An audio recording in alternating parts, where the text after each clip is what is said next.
त्रेता युग की बात है। भगवान शिव और सती जी बैठे थे। भगवान शिव ने सती से कहा, अब हमारा विवाह संपन्न हो गया है। मैं श्री राम के नाम का जाप करता हूँ। चलो आज तुम्हें भी भगवान राम की कथा सुनाते हैं। अब तक रावण माता सीता का हरण कर चुका था।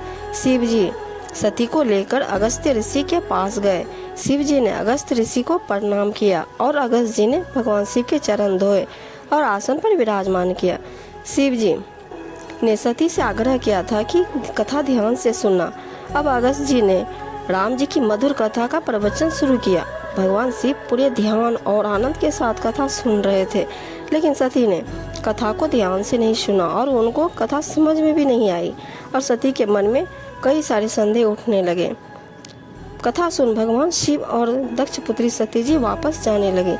शिव जी और सती जी ऊपर से जा रहे थे तो उन्होंने भगवान राम को देखा तो उन्होंने प्रणाम किया। साथ ही सती जी से भी कहा, अभी जिसकी हमने कथा सुनी ये वही भगवान है, तुम भी इनको प्रणाम करो। माता सती जी ने सोचा, लगता है आज आपने भांग ज्यादा पी रखी है। ये तो कोई आम इंसान लगते हैं, अगर भगवान होते तो रोते क्यों और जंगलों में थोड़े ही घूमते। हमें तो नहीं लगता कि ये भगवान है। भगवान शिव ने कहा, इनके ऊपर संदेह मत करो। सती जी नहीं मानी। सती जी ने भगवान राम की परीक्षा लेनी चाहिए।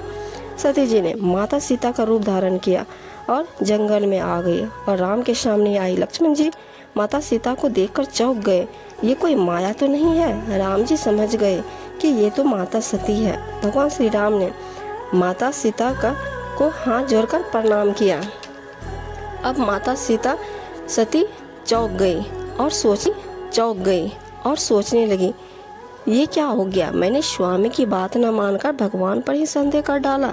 सती जी वापस चली गई। भगवान शिव ने सती जी से पूछा, क्या परीक्षा ले ली?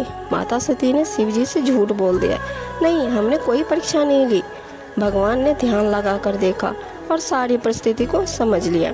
सती ने माता सीता का रूप लिया था और भगवान शिव सीता जी को माता मानते थे।